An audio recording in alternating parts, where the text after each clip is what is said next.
I actually filmed this already and my sweater wasn't straight, so I got a comment from a friend, so I need to do it again. Hey, and what is going on, everybody? Welcome to the Farm Dream. My name is Raymond, and today we're talking about no-dig gardening.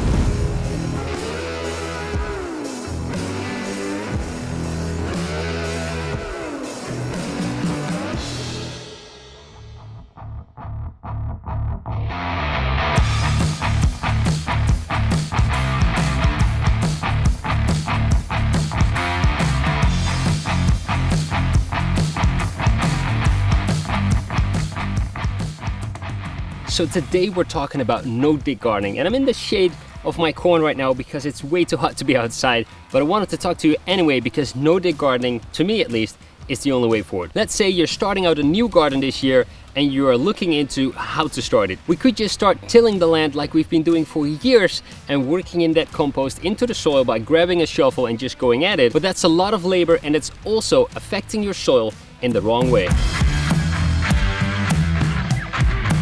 So no-dig, what is it? Basically the word says it, we're no longer digging in our garden beds. And the reason for that is that you don't have to. It's been something that's been done for years. But if we look at nature, they don't do it. What I find most interesting is the principle behind it because it's basically mimicking nature. So in nature, in a forest, leaves fall, trees fall, branches fall, dead animals fall to the ground, everything falls to the ground and starts decaying, and that decaying actually feeds the soil and gives all the nutrients to the trees and the bushes and the shrubs and whatever's growing there. So all we're doing with no-dig is mimicking that by adding the compost on top and not digging it in. So why would you want to start no-dig gardening? The main reason for us is less work. It's just less work to do no-dig gardening, and that makes gardening, to me, more fun. I'm more of a lazy gardener. I don't want to be in the garden all the time picking weeds and working the land too much. Most people watching for no-dig gardening will definitely relate to the fact that we just don't want to do all that work in the garden, but we really want to get to that harvest. So we've been using no-dig in the front yard, in the backyard, and also on the allotment. Especially on the allotment, we've been doing a lot of no-dig work, and I must say, I'm really happy about it. Now, the main reason behind no-dig was actually not disturbing the soil, no more weeds, and having better water retention. Not disturbing the soil is actually more important than people seem to think, because disturbing the soil actually releases CO2 and kills some microorganisms in there. We don't have any more weeds, especially in the front yard.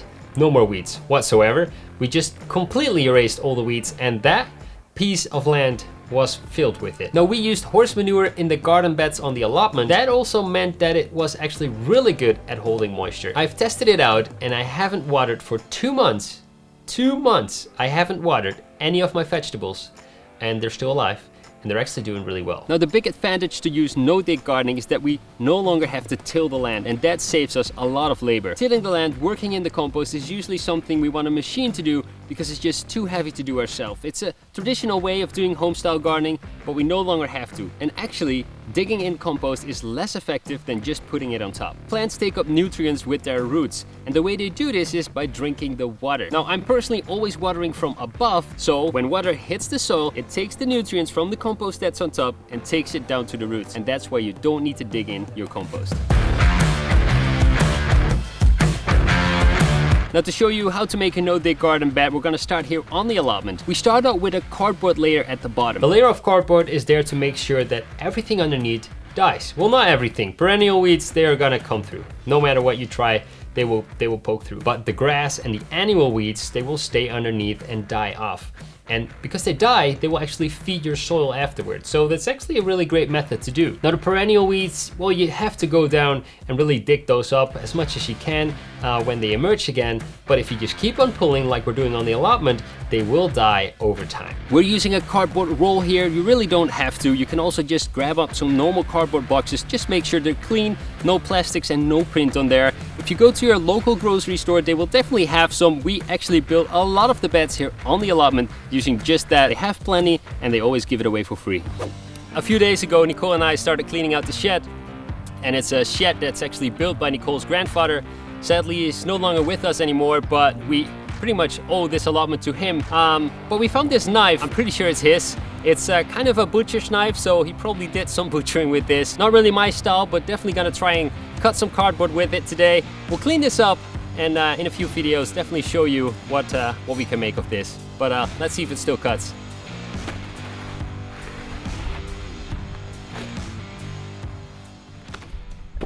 There we go.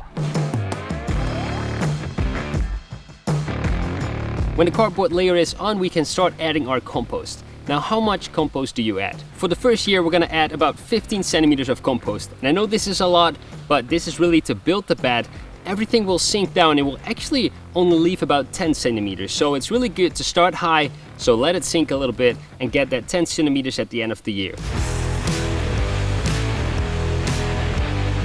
At the end of the year, like late November, beginning December, we're gonna add more compost. And after the first year, you're gonna add 5 centimeters. And after that, every year, you're just gonna apply 2.5 centimeters. So your garden bed is done. You've added the 15 centimeters. Now what? Well, you can transplant your plants in directly or plant seeds, whatever you prefer. We work with transplants here, but if you work with seeds, you can just sprinkle that on top, give them some water and let it sit. So when you're done building your garden bed, it's ready to use. So even though you work upon grass or upon so many weeds like we are, you can just start planting. It's actually good to plant because the roots, they will grow, expand throughout the beds and then stop perennial weeds from poking through. So it's a good thing to actually plant your beds immediately. If you don't use it immediately, it's good to tarp them off with some black tarp. So how do you convert from a traditional style to a no-dig garden bed? It's actually really simple. All you have to do is stop digging and adding that 2.5 centimeters at the end of the year and continue to do that every year and you're done. It's that simple to start no-dig. So that's all you need to know about no-dig gardening to get started yourself. If you have any more questions, of course, leave them down in the comments. All right, let's hit the like button if you liked it. Consider subscribing, but most of all, don't forget to live the farm dream. All right, I'm going back to the land.